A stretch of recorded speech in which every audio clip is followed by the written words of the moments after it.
Uau!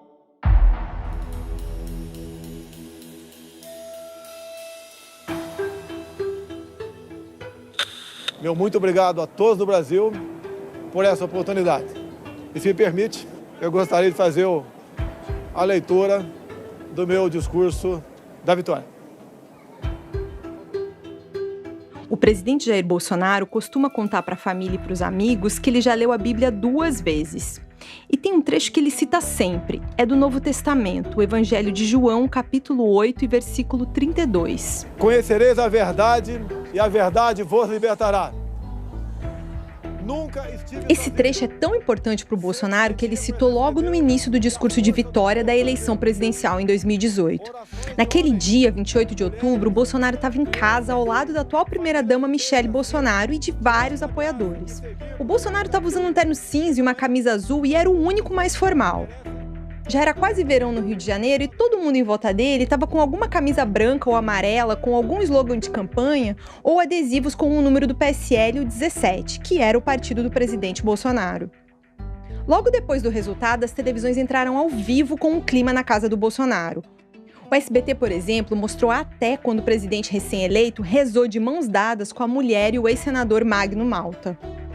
Ali estava o Gustavo Bebiano, que era o presidente do PSL, o deputado Hélio Lopes, grande amigo do Bolsonaro, tinha o futuro ministro Onyx Lorenzoni e o senador Luiz Carlos Reins, que agora, durante a pandemia de Covid-19, ficou conhecido por defender a cloroquina, um remédio que não tem eficácia para combater a doença.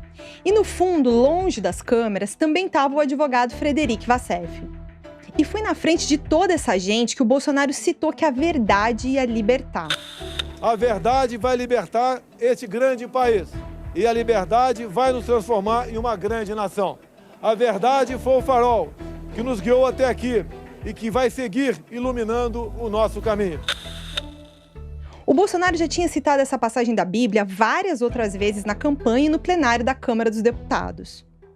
Quando o Bolsonaro menciona essa passagem sobre a verdade, o que ele quer é dizer que a visão dele é a verdadeira, mesmo que os fatos neguem o que ele chama de verdade. E para conhecer a verdade, primeiro é preciso encarar os fatos, mas justamente são os fatos sobre o caso da rachadinha que expuseram um passado que o presidente e a família dele parecem querer esquecer ou esconder. E investigando essa história, eu fiquei pensando no que significava conhecer a verdade sobre os gabinetes da família Bolsonaro. Eu sou Juliana Dalpiva, colunista do UOL, e nesse 4º episódio do podcast UOL Investiga a Vida Secreta de Jair, vou te contar por que os promotores do Rio de Janeiro denunciaram o senador Flávio Bolsonaro. O filho mais velho do presidente foi apontado como líder de uma organização criminosa capaz de desviar pelo menos 6 milhões de reais dos cofres públicos. Para fazer essa acusação, os investigadores reuniram milhares de documentos que se tornaram provas contra o Flávio. Mas no meio desses papéis apareceram também indícios que conectavam ao esquema pessoas muito próximas ao presidente Jair Bolsonaro. Assessores, parentes, suas ex-mulheres e até a primeira-dama Michele Bolsonaro. Também vou te mostrar mais gravações inéditas de familiares do presidente. Áudios que mostram uma conexão direta do presidente com o esquema de devolução de salários. Não é pouca coisa que eu sei, não. É muita coisa. Que eu posso ferrar a vida do Flávio, posso ferrar a vida do Jair, posso ferrar a vida da Cristina. Entendeu? Então é por isso que eles têm medo e mandam eu ficar quietinha, não sei o que tal. Revelações que apontam para uma conclusão. Os gabinetes da família Bolsonaro funcionavam como uma coisa só, sem divisões. E o presidente colocou os filhos na política, mas comandava cada um dos mandatos. Tudo parece um grande negócio de família. Fica comigo até o final, que você vai ouvir e também vai entender. Tem uma coisa nisso aí, foi a traição. Ô, rapaz, pergunta pra tua mãe o comprovante que ela deu pro seu pai. 01, o Jair não vai deixar. Irmão, apaga, escreveu, apaga.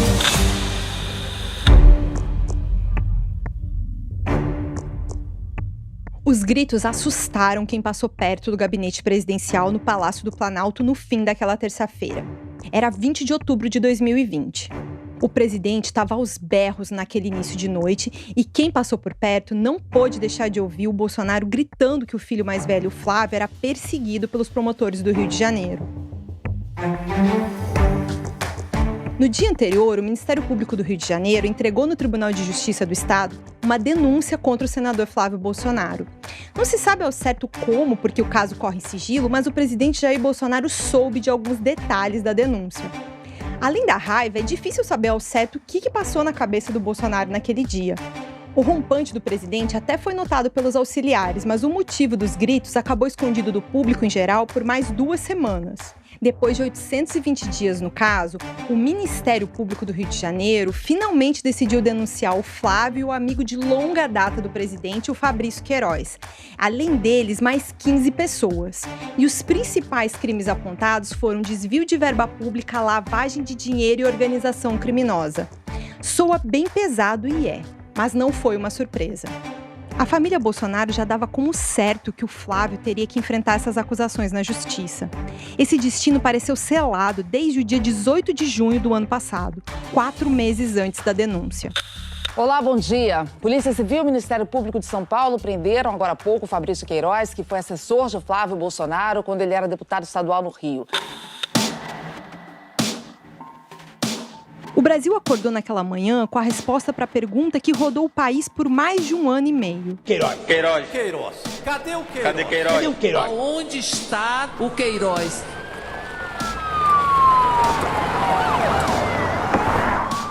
Eram 3 horas da manhã quando 20 policiais do Garra, o grupo armado de repressão a roubos e assaltos, deixaram a capital paulista. Já era o início do inverno, então fazia frio em São Paulo. E o Brasil estava no meio da primeira onda de casos da pandemia de Covid-19. Os policiais saíram sem informação de quem era o alvo da operação. 1 hora depois, eles chegaram em Campinas. E aí sim receberam instruções de alguns promotores. Só os promotores é que sabiam o nome do alvo da operação num endereço da cidade de Atibaia, no interior de São Paulo. Mais 1 hora passou e todo o grupo chegou no local. Às 6 horas da manhã, policiais e promotores estavam em frente de uma casa numa chácara que fica no número 644, na Rua das Figueiras, bairro do Jardim dos Pinheiros. Na frente do endereço tinha uma placa que identificava o local como o escritório do Frederic Vassef, o advogado da família Bolsonaro. Por isso, representantes da OAB também acompanharam tudo. Os policiais então tocaram a campainha algumas vezes e nada. Como ninguém apareceu, eles decidiram entrar. Cortaram uma corrente no portão e depois forçaram a porta da frente da casa. Quando entraram no imóvel, os agentes encontraram um homem assustado e ainda deitado na cama. Era o Fabrício Queiroz, ex-assessor do senador Flávio Bolsonaro. Quem me contou esses detalhes foi o promotor paulista José Cláudio Baglio, que comandou a operação de prisão do Queiroz em Atibaia. Ele estava deitado ainda. O interior de uma casa é uma casa confortável, mas antiga, né, de chácara mesmo, uma casa típica da região ali. Parecia algumas coisas que estavam ainda meio improvisadas ali, com alguns colchões lançados em outros cômodos, etc. Quando vocês entraram, viram ele deitado, assim, como é que ele reagiu? Ele se mostrou bastante surpreso, não acreditando no que estava acontecendo. Num primeiro momento ele não queria dizer nada, mas depois ele confirmou que era efetivamente ele, mesmo porque a gente estava com identificação já, né, positiva de que ele estaria no local, e o próprio caseiro não sabia quem era, ele usava outro nome, se eu não me engano. O caseiro dizia, eu conheci ele por outro nome.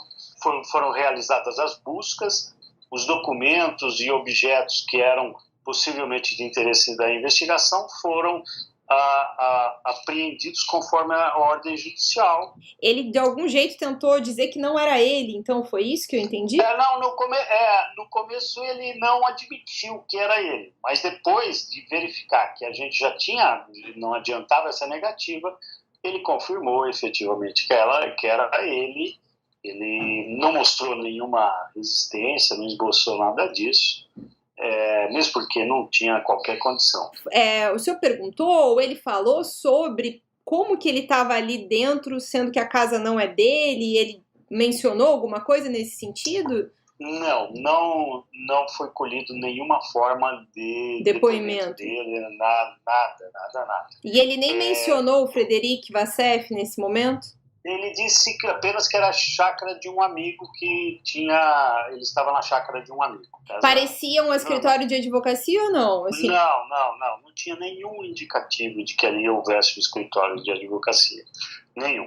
Ele disse que tinha sido policial militar e era policial militar aposentado e que nunca imaginou que ia passar por uma situação dessa. Isso ele me disse. Enquanto os policiais revistaram a casa, o Queiroz sentou numa cadeira da mesa de jantar e cruzou os braços.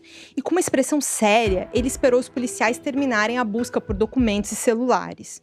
Um pouco depois, o Queiroz saiu da casa escoltado pelos policiais. Ele estava de calça jeans, uma camisa azul marinho e um casaco grosso de um tom de marrom escuro. Ele também estava de boné e colocou no rosto uma máscara de proteção contra a Covid. Dali, o Queiroz foi levado para o aeroporto do Campo de Marte, na zona norte da capital paulista. Colocaram o Queiroz num helicóptero para voltar para o Rio. E já preso, o Queiroz foi levado para Bangu. Fabrício Queiroz chegou ao conjunto penitenciário de Bangu por volta das 3h30 da tarde. Ele está no presídio Pedrolino Verling de Oliveira, chamado de Bangu 8. A ação policial foi chamada de Operação Anjo, em uma referência a como o Queiroz e a família dele chamavam o advogado Frederic Vassef. Eu falei para você sobre isso no episódio anterior. Lá em Bangu, o Queiroz ficou numa cela do lado do Sérgio Cabral, que era o governador do Rio de Janeiro, e você deve lembrar. Enquanto o Queiroz descobria a cadeia, as equipes do Ministério Público e da polícia ainda procuravam a mulher dele, a Márcia Aguiar. Ela também teve a prisão decretada, mas ninguém achou a Márcia. A mulher do Queiroz fugiu dos investigadores e ficou foragida da justiça por 40 dias. Já tinha meses que a Márcia tinha medo de ser presa, lembra? Então nós somos foragidos para viver fugindo e estar em outro lugar. Não é possível isso, entendeu? Bota isso para eles. Pode falar até que é minha palavra mesmo. Quero saber o fundamento disso. Eu não vou sair do Rio para morar em São Paulo e deixar minha filha, deixar meu filho, tá entendendo? E também a minha preocupação é Queiroz. Como é que ele vai ficar aí? Entendeu? A nossa vida é aqui. Então, para mim, isso daí não a não ser que a gente fosse foragido. A Márcia fugiu, o Queiroz foi preso, mas como será que o Ministério Público achou esse endereço? Te contei no episódio anterior que o Ministério Público tinha feito uma busca e apreensão em endereços do Queiroz, do Flávio e até dos parentes da Cristina, aquela segunda mulher do presidente. Isso foi em dezembro de 2019. Logo depois dessa operação, o advogado Paulo Klein, que defendia o Queiroz, deixou o caso. Então, por 6 meses, ninguém sabia onde o Queiroz estava. E ele também não tinha representação no processo. O Queiroz não era foragido, mas o sumiço era notado pela imprensa e pelos investigadores. E foi a partir dos dados de uma foto encontrada no celular da Márcia, apreendidos em dezembro pelo Ministério Público, que se achou a localização do Queiroz. Mas como eu estava contando, naquela manhã de 18 de junho, pouco depois da prisão, o Queiroz não tinha um advogado. Horas depois, o advogado Paulo Emílio Catapreta se apresentou como o novo representante do Queiroz no caso. E essa é mais uma das coincidências dessa história. O Catapreta era, até 4 meses antes, o defensor do miliciano Adriano Nóbrega. Esse miliciano é aquele amigo do Queiroz. E naquele dia da prisão do Queiroz, eu falei com o advogado Paulo Emílio Catapreta sobre a entrada dele no caso. Quando que o senhor começou a atuar na defesa do Queiroz? Olha, rigorosamente, primeiro ato mesmo a partir de hoje, né? Mas eu já vim sendo procurado pela família há alguns dias, cerca de uns 15 dias, 10, 15 dias, e no sentido de eu advogar para ele, para eu defendê-lo nessa questão da alergia, né? Nessa investigação. Eu estava sem advogado, que me disseram que o advogado havia renunciado já há algum tempo, e me perguntaram se eu poderia advogar. Eu falei que sim, pedi para estudar os autos, né? E, enfim, prosseguimos. O senhor atendia o Adriano até pouco tempo atrás, né? Quando teve a questão. O senhor disse que foi procurado diretamente pela família. O senhor acha que teve alguma relação com... Olha, eu não fui informado sobre isso, mas posso supor que pelo fato deles terem visto a minha atuação no caso do Adriano, eles eram amigos, né? Talvez isso tenha sido um dos motivos deles me procurarem, mas não me foi dito isso. O senhor foi procurado, o senhor pode dizer por quem especificamente da família dele? Eu fui procurado pelas filhas inicialmente, depois falei com ele ao telefone, não estive em presença dele, não. Até porque eu achava que tinha tempo suficiente para estudar o processo, para estar com ele, enfim. E eu acho que a medida de hoje abrevia um pouco esse meu tempo, né? O senhor foi procurado aí em Brasília ou Brasília. Em Brasília ainda? Pessoalmente, por telefone? Não, por telefone. Telefone. Entendi. Mas o senhor tinha conhecimento de que ele estava no imóvel do Vacef? Não tinha. Não tinha conhecimento. Quando as filhas procuraram, elas não disseram isso pro senhor? Não me disseram onde estava, eu também não perguntei. Foi uma conversa inicial de, enfim, quem está procurando um advogado vai basicamente contar o caso, enfim, do que teme e vai querer essa defesa. Eu não cheguei a perguntar isso, eles também não me falaram. Esse é um trecho de uma entrevista que o advogado Paulo Emílio Catapreta me deu naquele dia. A íntegra saiu publicada na revista Época. Antes de continuar, tem uma coisa importante que eu preciso te contar. 4 meses antes do Queiroz ser preso, o Adriano morreu numa operação policial na Bahia.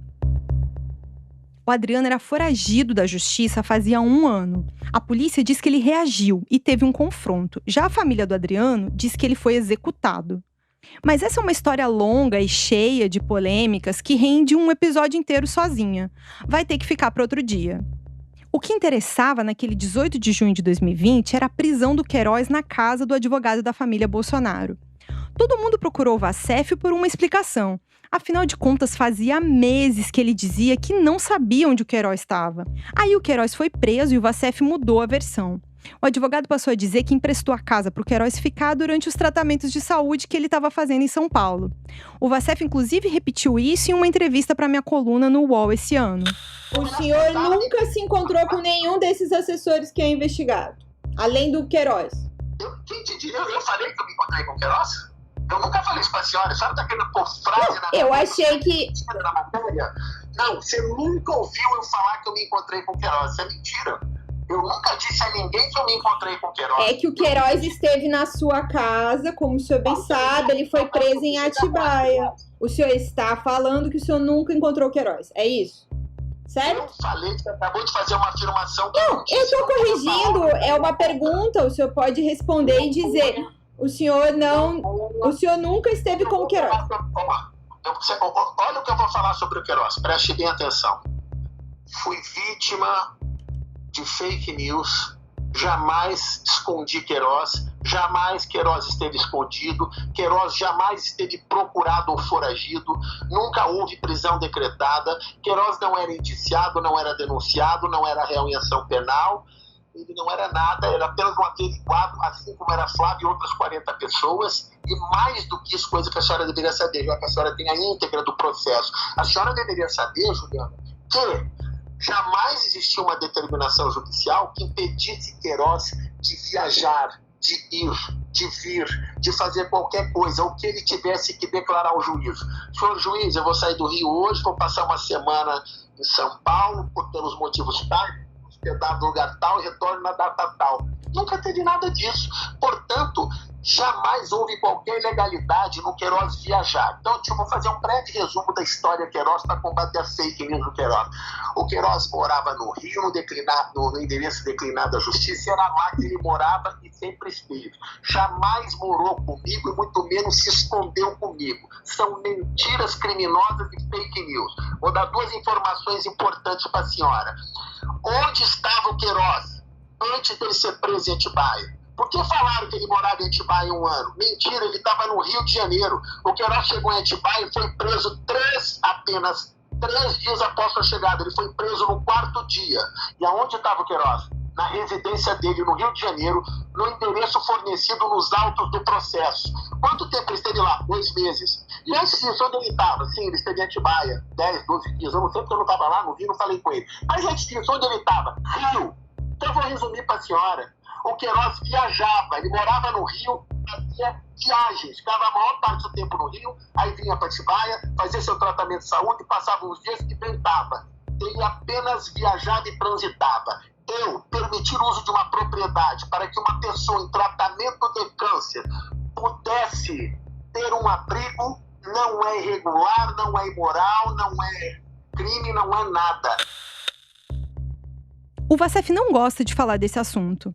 Até porque é no mínimo difícil de imaginar que ele emprestasse a casa e não falasse com o Queiroz. Eu até já te mostrei uma mensagem do Queiroz falando de uma conversa com o Anjo. O Anjo também, a primeira coisa que o Anjo chegou para mim, falou na minha cara, ele falou assim, você foi traído ontem à noite. Mas vamos voltar aqui na prisão do Queiroz. Lembra que eu falei para você que desde esse dia a família do Bolsonaro sentia que o Flávio ia ser denunciado? O motivo dessa suspeita estava em grande parte escrito na decisão do juiz Flávio Itabaiana, responsável naquela época pelo caso. O juiz decidiu prender o Queiroz depois de uma série de provas que o Ministério Público apresentou. A principal foi a análise da conta bancária do Queiroz, da Márcia e de outros 11 ex-assessores do Flávio. Os promotores do Rio de Janeiro constataram que mais de 2 milhões de reais saíram das contas dessas 11 pessoas e foram parar na conta bancária do Queiroz. E isso aconteceu sistematicamente ao longo de anos entre 2007 e 2018. Todos os meses, esse grupo de pessoas entregava dinheiro para o Queiroz logo depois de receber o pagamento da Alerj.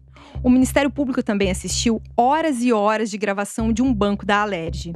E achou imagens do Queiroz em outubro de 2018 no caixa da agência, pagando em dinheiro vivo alguns boletos da escola das filhas do Flávio. R$7 mil em cash.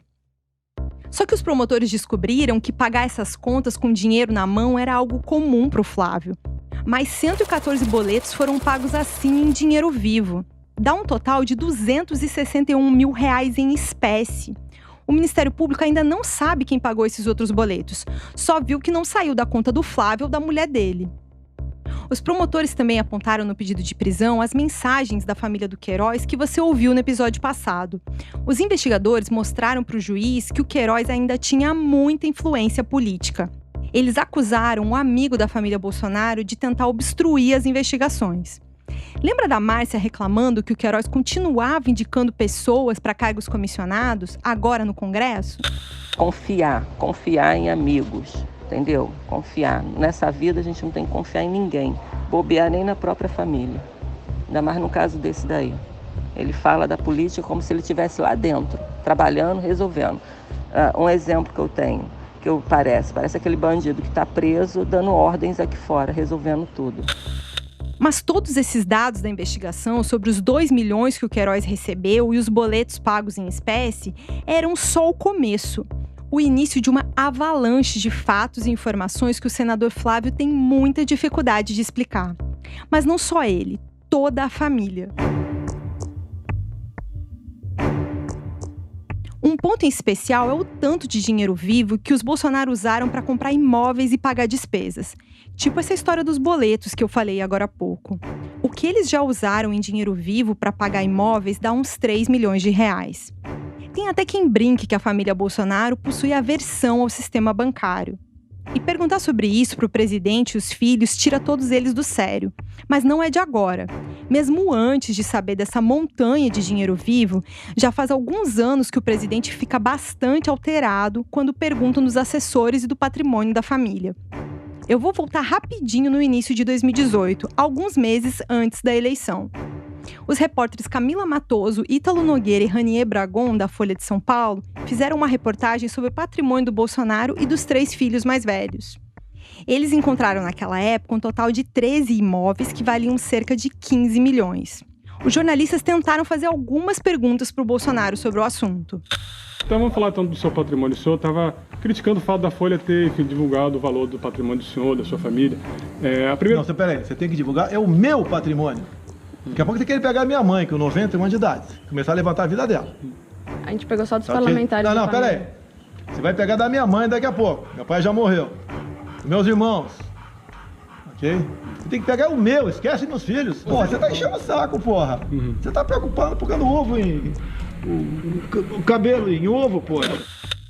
Nessa ocasião, a Camila Matoso perguntou por que ele recebia auxílio moradia se tinha um apartamento em Brasília. E o Bolsonaro respondeu na maior grosseria. E o senhor utilizou em algum momento, deputado, o dinheiro que o senhor recebia de auxílio moradia para pagar esse primeiro apartamento? Como eu estava solteiro naquela época, esse dinheiro do auxílio moradia eu usava para comer gente. Tá satisfeito agora ou não?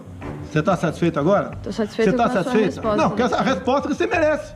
Não, deputado. É a resposta que você merece. Deputado, o dinheiro que entra do auxílio moradia, eu dormi em hotel, Tá? Eu dormi em casa de colegas meus brasileiros militares, o dinheiro foi gasto em alguma coisa. Você quer que eu preste a continha? Eu recebi 3 mil. Eu gastei 2 mil de hotel, eu vou devolver 1.000. Mas tem cabimento? Diversos colegas do senhor faz isso. Nessa entrevista, o presidente Jair Bolsonaro também falou uma coisa que me fez pensar sobre como ele e os filhos atuavam juntos. Não há diferença, muitas vezes, o que quando um funcionário trabalha para mim, trabalha para os dois também. Nesse dia, o comentário do Bolsonaro não chamou a atenção necessária sobre o que realmente significava não ter diferença trabalhar para ele ou para os filhos. Não parecia nada demais que eles compartilhassem algum serviço entre os assessores. Só que com o tempo e a investigação sobre rachadinha, isso foi se mostrando um modus operandi. A filha do Queiroz, por exemplo, a Natália.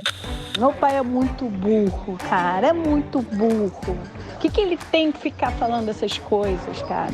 Cara, ele não aprendeu com esse monte de merda que aconteceu, aí vai, ainda fica falando mais de política, gente. Que prazer é esse que ele tem?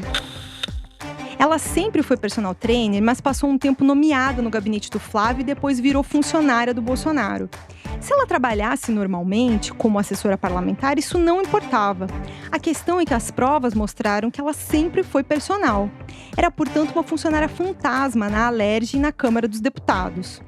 Então, desde 2018, a situação dos funcionários do Bolsonaro deixava dúvidas, e o patrimônio da família do agora presidente também. Só que faz pouco tempo que a gente sabe em detalhes as suspeitas em algumas dessas negociações de imóveis. E o Bolsonaro já tinha sido eleito presidente da República quando esses problemas todos vieram à tona. O fato inegável antes da eleição de 2018 era que o Bolsonaro e os 3 filhos construíram quase todo aquele patrimônio depois de entrar para a política. A primeira vez que o presidente Jair Bolsonaro disputou uma eleição foi em 1988. Ele concorreu a vereador no Rio de Janeiro e disse para a Justiça Eleitoral que tudo que ele tinha era um Fiat Panorama, uma moto e 2 terrenos em Resende, no sul do estado. Já o Flávio e o Carlos foram eleitos pela primeira vez no início dos anos 2000. Ainda eram estudantes universitários e nunca tiveram outro emprego fora da política. Décadas passaram. Hoje o Flávio é senador e teve antes 4 mandatos de deputado estadual. É fácil depor quando você está com a verdade do lado. Então eu senti isso do general Pazuello, muita tranquilidade, porque eu estava com a verdade do lado. O Carlos já está no 6º mandato de vereador. Não trata-se aqui de sermos héteros ou homossexuais, trata-se de caráter. O Eduardo foi para o 2º mandato de deputado federal. Ele se tornou deputado em 2015. Antes foi policial federal concursado por 4 anos. Se quiser fechar o STF, sabe o que você faz? Você não manda nem um jipe, cara. Manda um soldado e um cabo. E essa carreira de político profissional da família Bolsonaro rendeu. Todos eles enriqueceram na política. Esse também é outro fato. O Bolsonaro só não tem um patrimônio maior porque na separação da Cristina ela ficou com 2/3 do total. Mais de 2 milhões na época. É aquela segunda mulher dele de quem eu te falei no 2º episódio.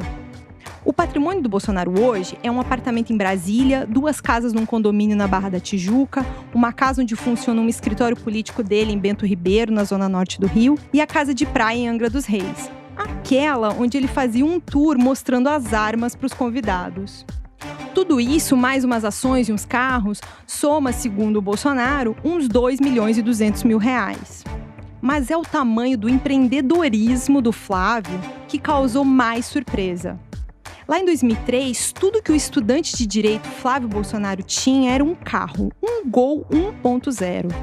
Hoje o Flávio é dono de uma mansão de 6 milhões de reais em Brasília. E desde 2005 ele negociou 20 imóveis. Também montou uma loja de chocolates em 2015 e é justamente essa ascensão financeira do Flávio o coração da investigação do Ministério Público sobre a rachadinha. Eu explico mais uma vez. Eu sou empresário. O que eu ganho na minha empresa é muito mais do que eu ganho como deputado. Eu não vivo só do salário de deputado. Esse é o Flávio, em janeiro de 2019, tentando explicar por que ele tinha feito 48 depósitos de R$2.000 ao longo de alguns dias. Imagina essa cena. O Flávio, um deputado estadual, sozinho na frente de um caixa eletrônico, depositando um envelope de 2.000, depois outro, mais um, e assim por diante. Eu nunca nem vi R$96.000 em dinheiro vivo.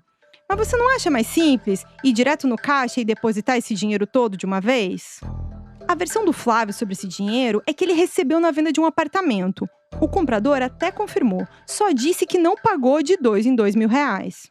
Mas essa não era a única história contraditória nas negociações de imóveis do Flávio. Mais e mais dinheiro vivo foi aparecendo em várias outras negociações de apartamentos. Os promotores acharam até o uso de 640 mil reais em dinheiro vivo na compra de 2 apartamentos em Copacabana. A loja de chocolates também tinha lá suas suspeitas, porque recebia valores incompatíveis com as vendas declaradas.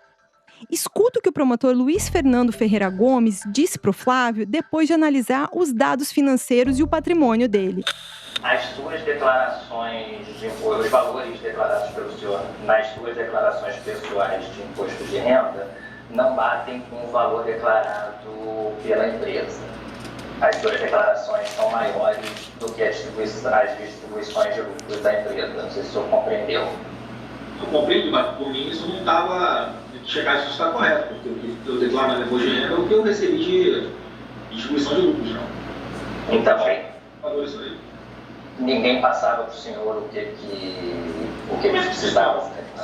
Ele, o Santinho, ele transfere para minha conta os valores, né, conforme dá lucro, não dá lucro, se o lucro é maior ou menor. E às vezes eu pegava isso em espécie na loja. O UOL Investiga volta já. O podcast UOL News traz para você as principais notícias do dia. Aqui a gente fala de política, esporte, entretenimento, de cidades, do mundo e de muitos outros assuntos. É aquilo que mais importa e de um jeito rápido, para encaixar na sua rotina.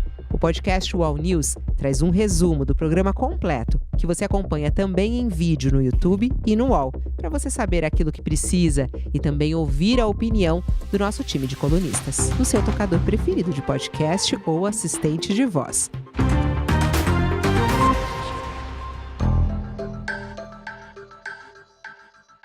Essas informações todas, como eu contei no início desse episódio, acabaram numa denúncia contra o Flávio no Tribunal de Justiça do Rio.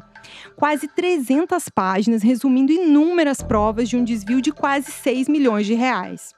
Os promotores descobriram que, apesar de todos esses pagamentos em dinheiro vivo, o Flávio não sacava esses valores da conta dele.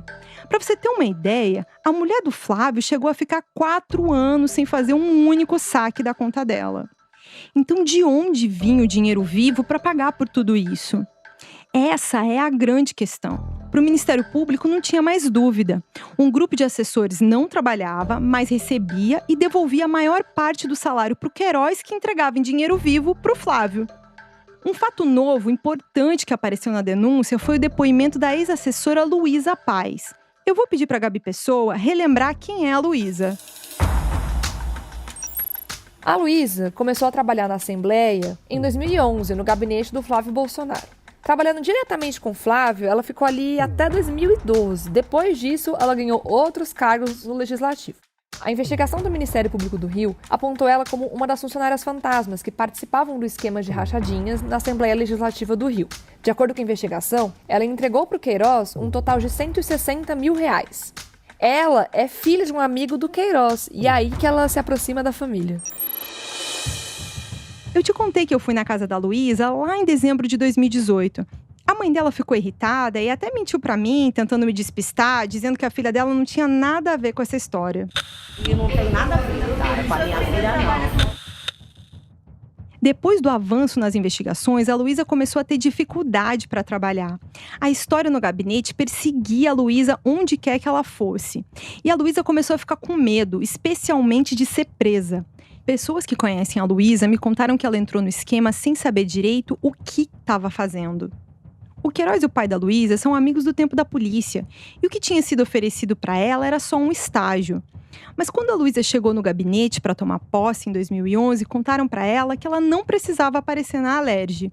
O que a Luísa contou é que disseram para ela que se alguma atividade surgisse, alguém do gabinete ia procurar por ela.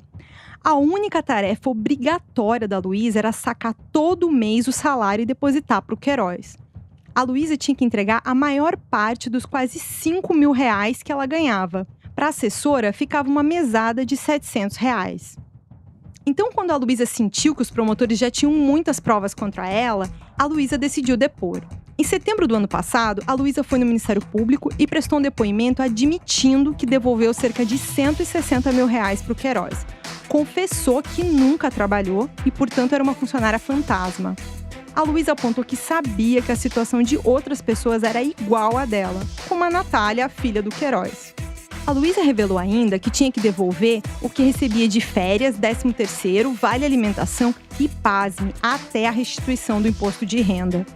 Foi a única assessora a admitir o esquema claramente para os investigadores. No depoimento, a Luísa também contou que foi orientada pela equipe de defesa do Flávio, em dezembro de 2018, a não prestar depoimento. A ex-assessora disse que no dia que ela tinha que ir depor, foi chamada para conversar com o Frederic Vassef num hotel do Rio de Janeiro. Depois de saber disso, eu perguntei para o Vassef sobre esse encontro. O senhor nunca se encontrou com a assessora chamada Luísa Souza Paz? Eu não sei quem que é a Luísa, de verdade, eu não me recordo. Você está me perguntando se eu encontrei com uma pessoa há 2, 3 anos, eu não sei.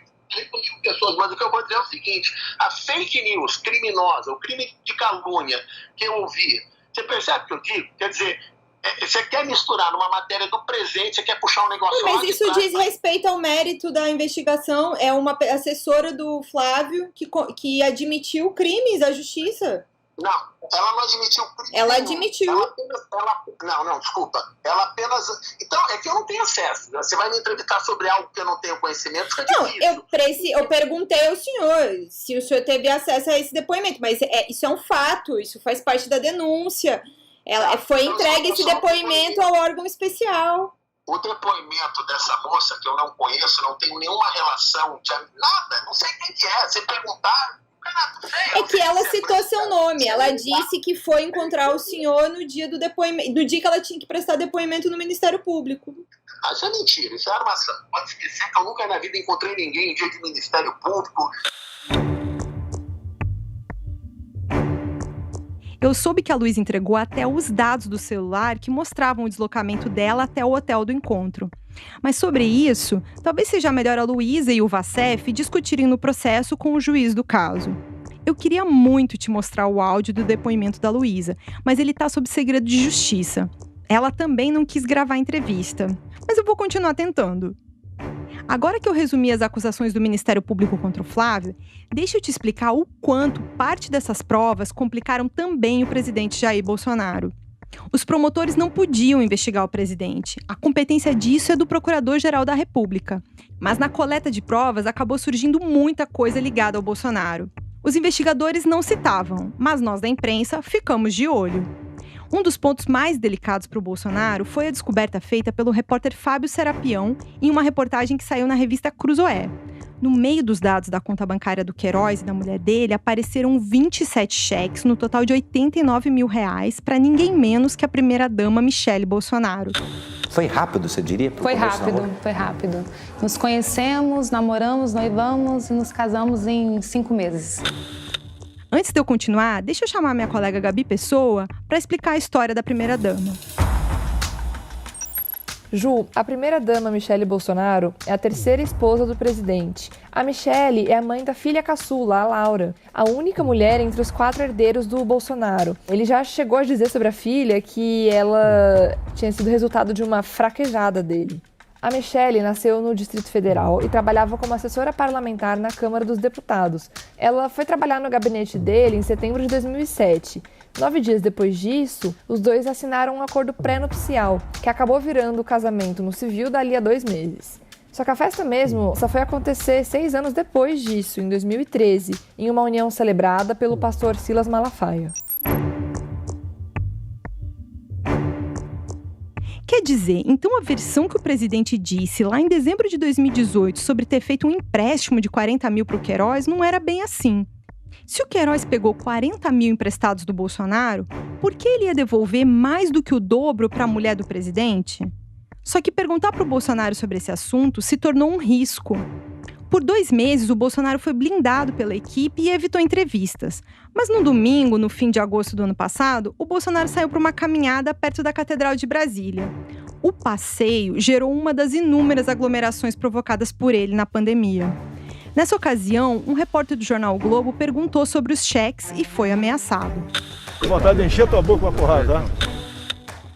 E a verdade é que até hoje, um ano depois, o presidente Jair Bolsonaro nunca explicou sobre esses cheques.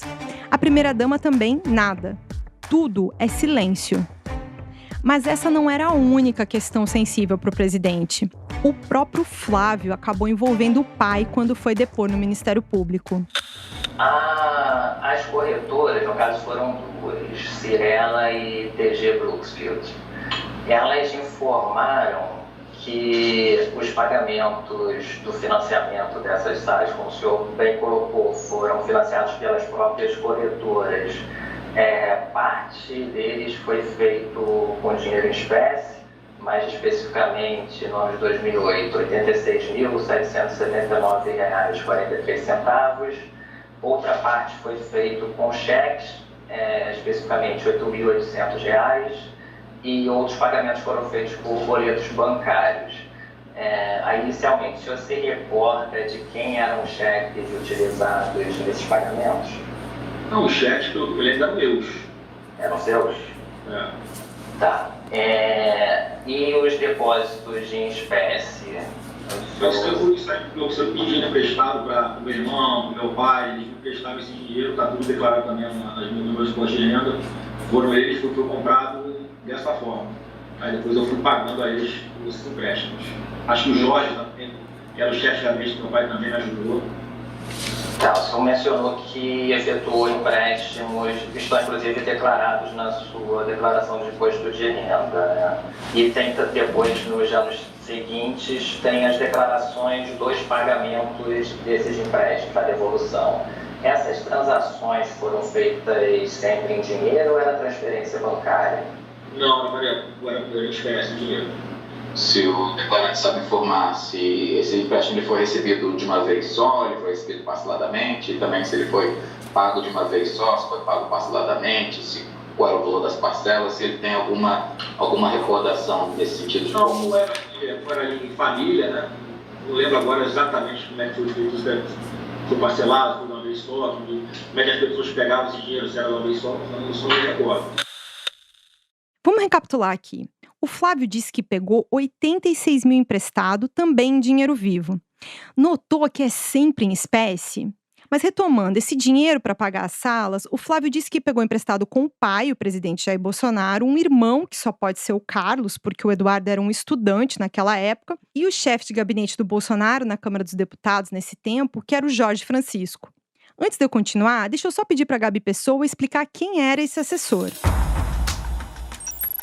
O Jorge Francisco, Ju, é um capitão do Exército, assim como o Bolsonaro, e foi chefe de gabinete do presidente enquanto ele foi deputado federal lá na Câmara dos Deputados em Brasília. Bom, ele trabalhou com o Bolsonaro por muitos anos, entre 2001 e 2018, e só saiu quando morreu, né?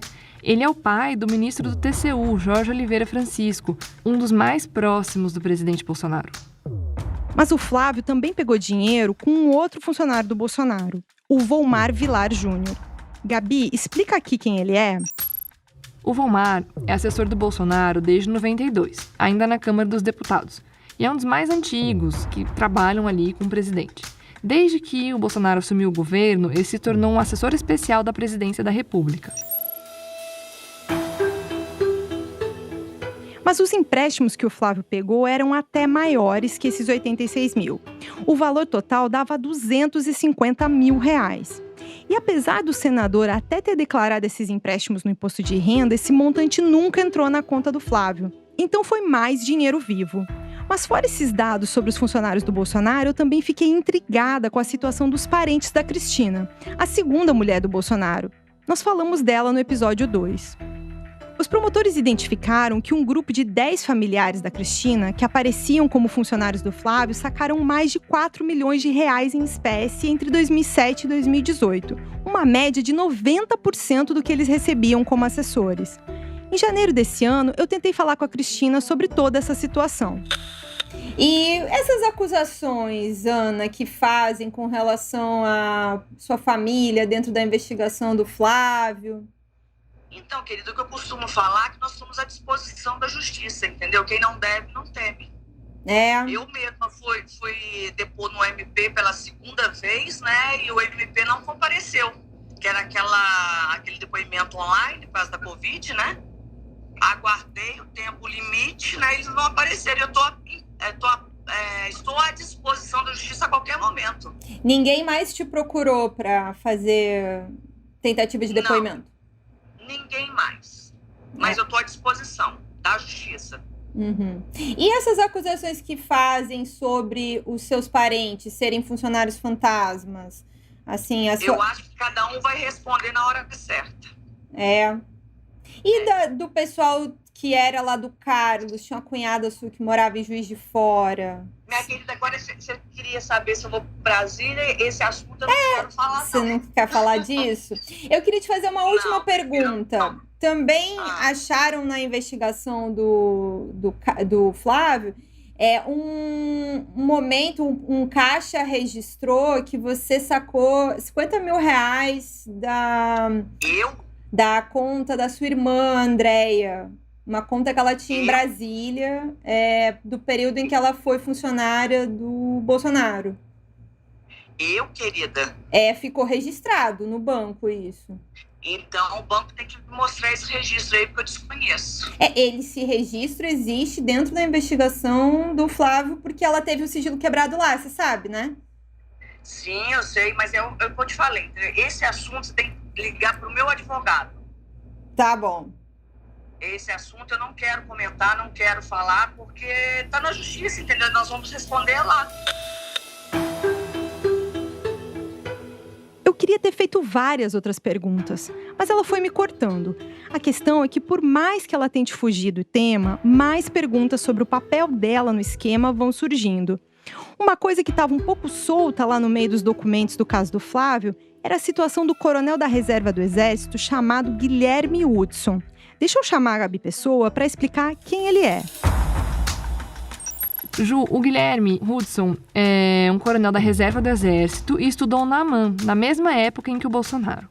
Bom, eles foram contemporâneos, como se diz no Exército. O Hudson é casado com a Ana Maria Siqueira Hudson, uma das tias da Ana Cristina, que foi a segunda esposa do Bolsonaro. Tanto o Guilherme quanto a sua mulher e 2 de seus filhos chegaram a constar na lista de funcionários dos gabinetes da família Bolsonaro em algum período. Eu sempre gostei muito de esportes, principalmente a parte de atletismo, onde o Jair Bolsonaro sempre foi um cadete de destaque. A gente até brincava um pouco, né, com o apelido que a turma de 77 colocou nele, de cavalão, porque realmente tinha um vigor físico absurdo e era um dos atletas de ponta da AMAN, principalmente na parte referente a atentado.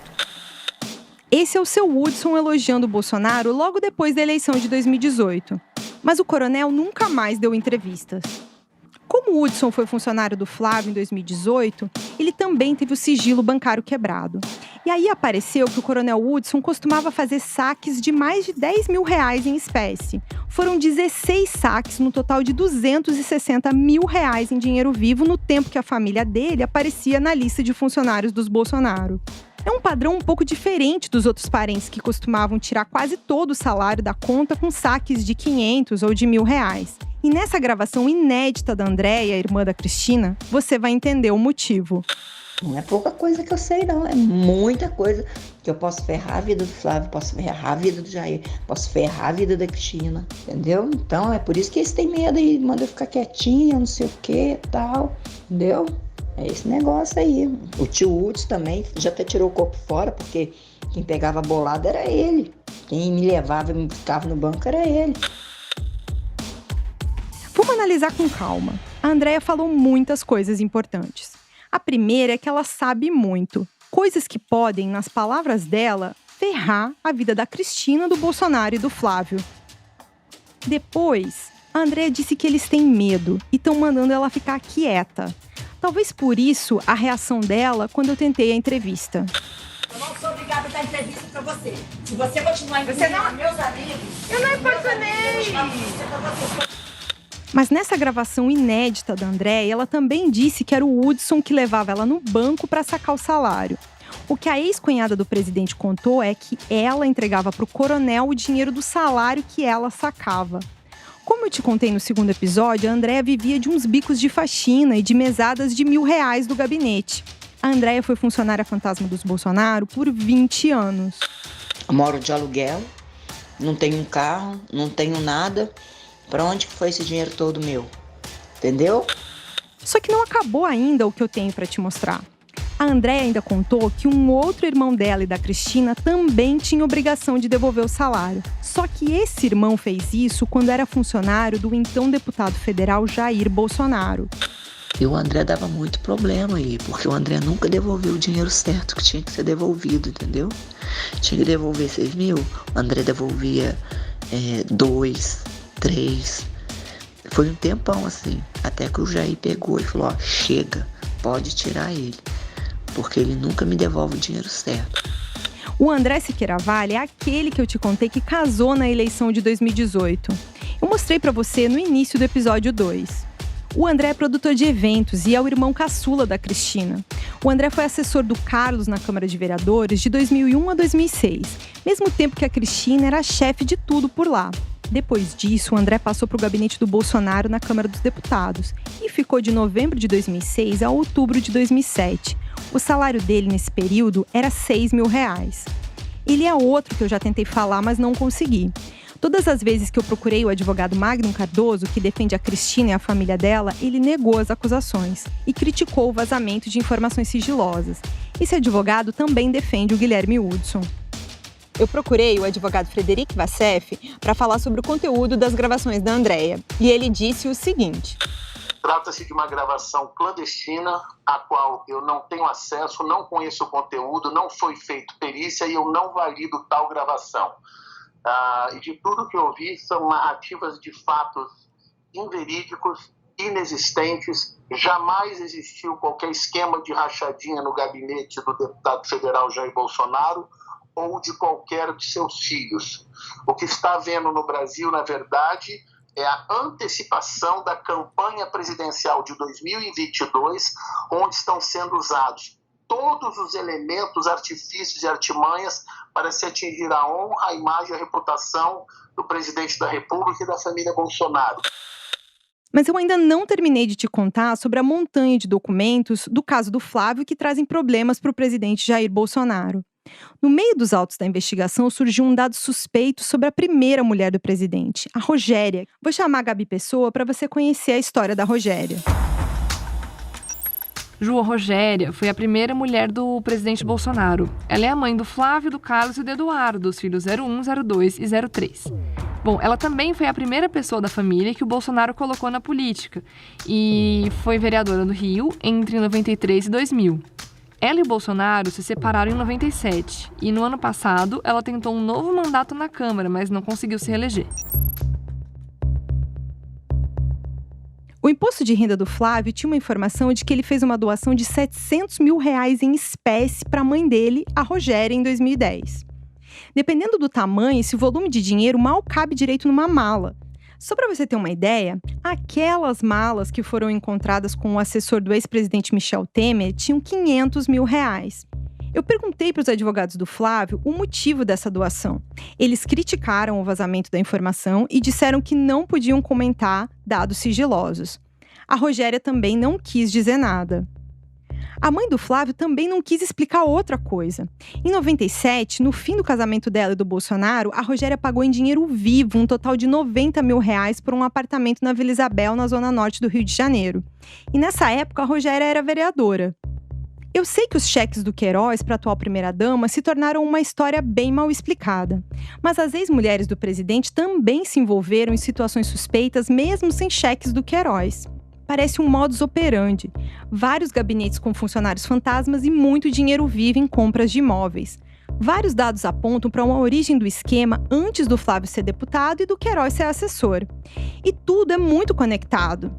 O presidente Jair Bolsonaro comprou 14 imóveis com a Cristina e 5 foram em dinheiro vivo. E eu acabei de te contar que a Rogéria também usou dinheiro em espécie para comprar um apartamento, coisa que o Flávio, o filho mais velho dela, fez várias vezes depois. E o Carlos e o Eduardo Bolsonaro também repetiram esse padrão. Os dois usaram R$300 mil em dinheiro vivo para comprar apartamentos no Rio de Janeiro. Tá muito rápido ou deu para você entender que tudo parece interligado, como se fosse uma coisa só, como o próprio Bolsonaro já disse? Não há diferença, muitas vezes, o que quando um funcionário trabalha para mim, trabalha para os dois também. Em fevereiro de 2021, o Superior Tribunal de Justiça anulou a decisão do juiz que quebrou o sigilo do Flávio, do Queiroz e dos demais investigados. O tribunal entendeu que a decisão não foi bem fundamentada. O Queiroz e a mulher também foram colocados em liberdade. Isso criou um nó para ser desatado. Todo mundo pergunta esses dias, será que essa história não vai dar em nada? Sinceramente, eu não sei o que vai acontecer com o processo no judiciário. Os recursos contra a anulação dessas provas ainda estão em discussão.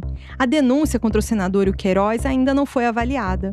E o Supremo Tribunal Federal também vai discutir qual é o foro correto para o caso do Flávio ser julgado. Os próximos meses prometem ser animados. O senador nunca falou publicamente sobre as acusações da denúncia, alegando segredo de justiça. Mas os advogados dele, no Rio de Janeiro, a Luciana Pires, o Rodrigo Roque e a Juliana Berrembá, fizeram uma nota dizendo que era insustentável. E eles disseram que vão rebater no momento que eles considerarem adequado. Eu vou ler um trecho dessa nota para você.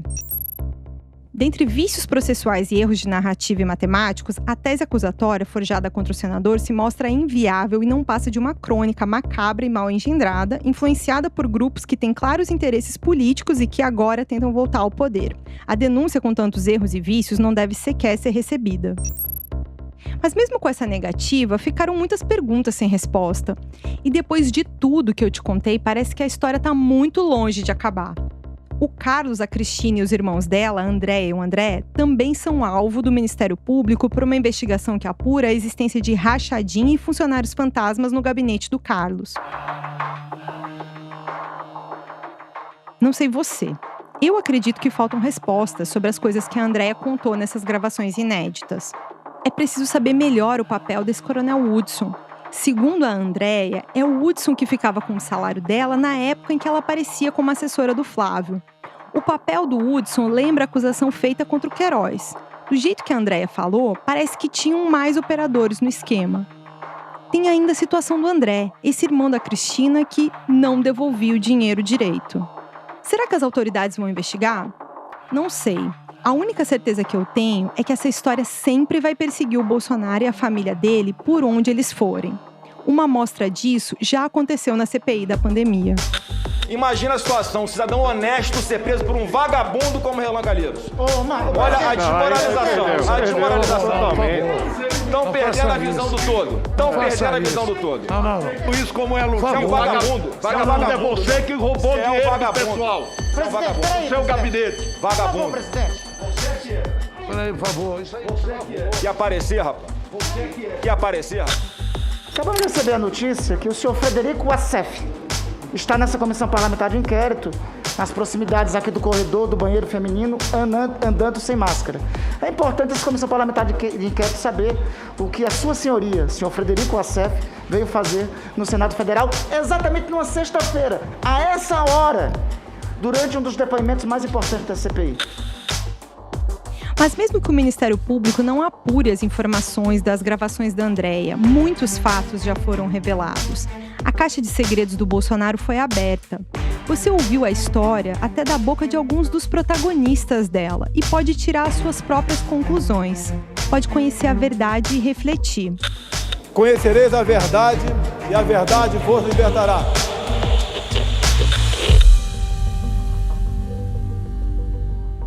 Este episódio usou áudios do programa SBT Brasil, do canal SBT, do Jornal Nacional da TV Globo, do G1, do jornal Folha de São Paulo, do Domingo Espetacular da TV Record, da TV Senado e dos autos das investigações sobre rachadinhas na Alerj. O UOL Investiga a Vida Secreta de Jair é apresentado por mim, Juliana Dalpiva, e pela jornalista Gabriela Sá Pessoa. A reportagem, pesquisa e roteiro foram feitos por mim, Juliana Dalpiva, e também tiveram o trabalho da Amanda Rossi e da Gabriela Sá Pessoa. A edição de áudio é do João Pedro Pinheiro.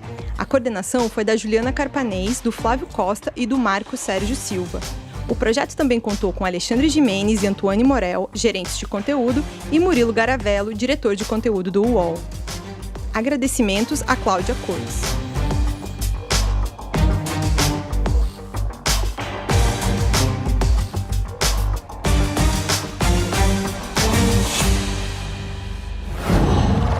Qual?